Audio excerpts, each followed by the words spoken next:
दोस्तों, पति पत्नी की कई कहानियाँ आपने पढ़ी होंगी और हर कहानी से आपने कुछ सीखा होगा या मज़े लिए होंगे। आज की ये कहानी पति के रिश्तेदार, एक शिक्षाप्रद कहानी अपने शीर्षक के मुताबिक एक काफ़ी अच्छी सीख देने वाली है, इसलिए इसे एक बार पूरी ज़रूर पढ़िए। शादी के 7 साल बीतने के बाद भी पति पत्नी में काफ़ी झगड़े होते रहते थे। झगड़ों की वजह तो अलग अलग होती थी, लेकिन उनमें सबसे मुख्य वजह यह थी कि पति और पत्नी के विचार कभी आपस में नहीं मिलते थे। जहाँ पति स्वभाव से नेक, सेवाभावी और सबके प्रति समभाव रखने वाला था, वहीं पत्नी का स्वभाव स्वार्थी और भेदभाव करने वाला था। पति पत्नी के स्वभाव और उसके व्यवहार से तंग आ गया था। वह हमेशा कोशिश करता रहता है कि पत्नी का आचरण और स्वभाव में किसी तरह बदलाव आए। पत्नी अपने ससुराल साइड के रिश्तेदारों के साथ कभी सीधे मुंह बात न करती। कई लोग उसके खराब व्यवहार के कारण नाराज़ हो जाते, लेकिन पत्नी उसकी भी परवाह नहीं करती। पति को इस बात से काफ़ी दुख होता कि उसकी पत्नी उससे इतनी विपरीत क्यों है। परेशान हो चुके पति ने अब खुद ही परिस्थितियों को सुधारने का मन बनाया और एक प्लान बनाया।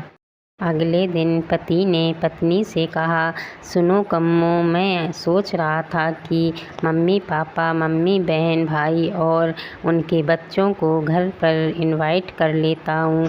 काफ़ी समय हो गया उनसे मिले हुए, इसी बहाने उनसे मिल भी लेंगे और उनके साथ थोड़ा समय बिताने के लिए भी मिल जाएगा। तुम क्या कहती हो? पत्नी के चेहरे से साफ दिख रहा था कि इसे ये आइडिया पसंद नहीं आया, लेकिन उसने पति का मन रखने के लिए बेमन से हाँ कर दिया। पति खुश हो गया और पत्नी को अगले दिन अच्छा खाना बनाने के लिए बोलकर सभी को फ़ोन करके बड़े प्यार से अपने घर आने के लिए न्योता देने लगा। जब पति फ़ोन पर बिजी था तो पत्नी सोच रही थी, यह आदमी ना अपने फालतू के कामों से बाज नहीं आएगा। क्या ज़रूरत है सबको घर पर बुलाने की? सब मेरे घर आएंगे और राजाओं की तरह ऑर्डर करेंगे और मैं दासी की तरह उनकी सेवा करूंगी। नहीं नहीं, मैं ऐसा नहीं होने दूंगी। अच्छा खाना तो क्या, मैं इन्हें सादा खाना भी नसीब नहीं होने दूंगी। देखती हूँ कितनी देर टिकते हैं ये लोग मेरे घर। स्पेशल खाना नहीं बनाया है मैंने, वह भी वही खाएंगे जो हम खाते हैं। आज घर में सिर्फ दाल चावल बना है, क्योंकि और कुछ बनाने के लिए सामान नहीं था। पत्नी के बात सुनकर पति गुस्सा हो गया और बोला, तुम कभी नहीं सुधरोगी। अगर घर में सामान नहीं था तो मुझे एक बार बता दिया होता, मैं बाज़ार से जाकर ले आता, लेकिन कुछ ढंग का तो खाना बना लेती। अब सिर्फ 1 घंटा बचा है और सभी आने वाले हैं, मैं क्या मुंह दिखाऊंगा उनको? तुम ही रहो यहाँ, मैं तो जा रहा हूँ, उनके जाने के बाद ही वापस आऊँगा, कहकर पति घर से बाहर चला गया।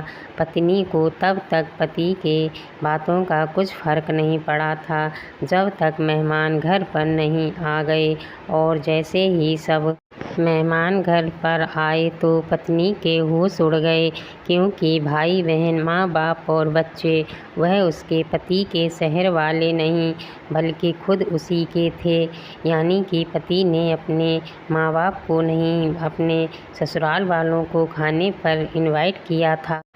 पत्नी अब काफ़ी परेशान हो गई, क्योंकि अपने ससुराल वालों को परेशान करने के लिए न सिर्फ उसने सादा खाना बनाया था, बल्कि खाने में ज़्यादा नमक और मिर्च भी डाल कर रखा था।